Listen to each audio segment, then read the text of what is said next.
Big question now, if global growth continues to slow, can U.S. stocks break out of their own malaise? Farmer Jim Lebenthal, I pose that question to you. Well, look, I'm going to make it simple. I think this comes down to signs of, not even just signs, there needs to be a concrete deal with China for things to move higher. The problem with what I'm saying is that's clearly not going to happen in the next few weeks. So I think the Santa Claus rally is kind of out the window. Maybe, Scott, if you got some pre-announcements in the second half of this month that were positive, you could get a little bit of oomph to the market. But these fears of slowing growth are real. Well, they're real and they're spreading, Pete. Risks moving to the downside, says Draghi. Data's weaker than expected. Yeah, the slowing of the global economy, everybody's focused on that. And, of course, obviously China. To Jim's point, I don't see anything happening in the next couple of weeks, so you can understand. And you see where volatility is. We've talked about this day in and day out, but where volatility is trading right now, and even intraday, let's get right back to that, because look at the NASDAQ today. It dropped nearly 100 points off the highs. I mean, that gives you a little example of just how volatile the markets are right now. And when I continue to say volatility is too cheap, volatility is too cheap. That's just plain and simple. Yeah, Meghan, I don't think you can trust really any move in the market. It's been being proven out every day. One day up big, or you give half of it up before the end of the day. You come in the next day, you start up, you end up down, or vice versa. What do you make of it? Yes, we're definitely in a higher volatility environment.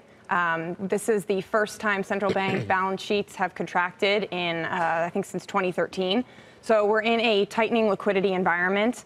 The comments from Draghi this morning were probably to be expected. I mean, we've been talking about slowing growth in the European economy for a few months now, and that's been reflected in the stock market. But we generally still like stocks.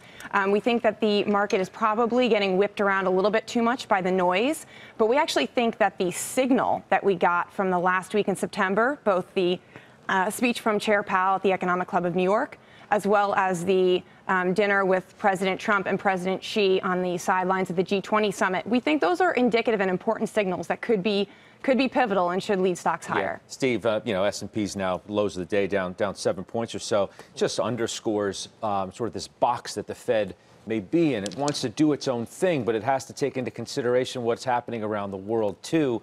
The easier the world remains, the harder it is for the Fed in some respects to tighten.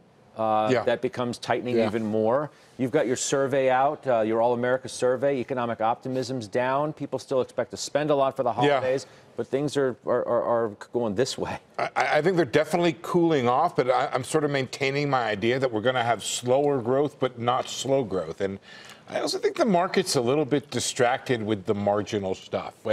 When you have my good trader friends on the set here saying that the agreement between Xi and Trump is the most important thing.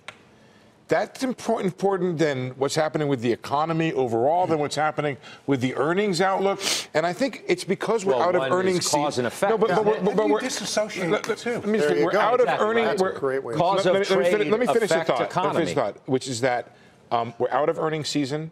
We haven't had too many major economic indicators. So the market is focused on these other issues until it's refocused on that. We have a big retail sales number tomorrow. And I think the story is that the economic data has been pretty good.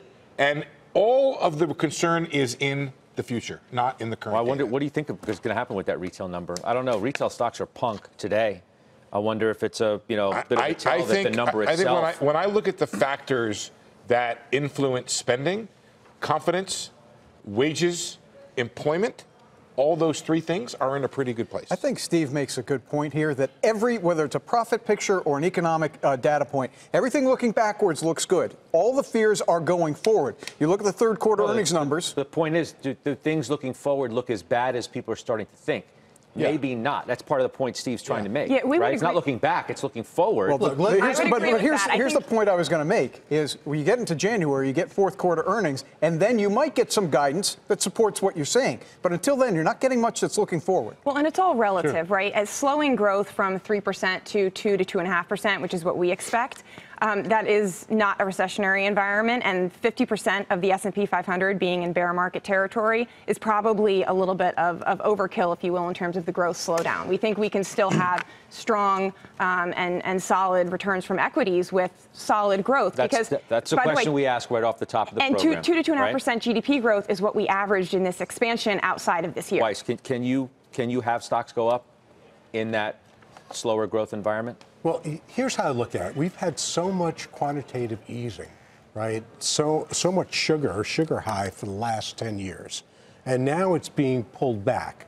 And while we had that, we still only had a rip-roaring economy for the last year, right? So now when you pull back all that stimulus, you're on the dark side of the bull market. They don't go on forever. It's natural for them to correct. Sure, they go up 80% of the time. So the way I look at it is that we now have to get used to life with normalization. Now, we're not going to see it. So in Europe, because he just said today, a little late to the party, I'm sure he was thinking before, you've said it, we've said it, right? That you're in a global, synchronized global economic slowdown without the stimulus that we saw for the last 10 years. What if the bull market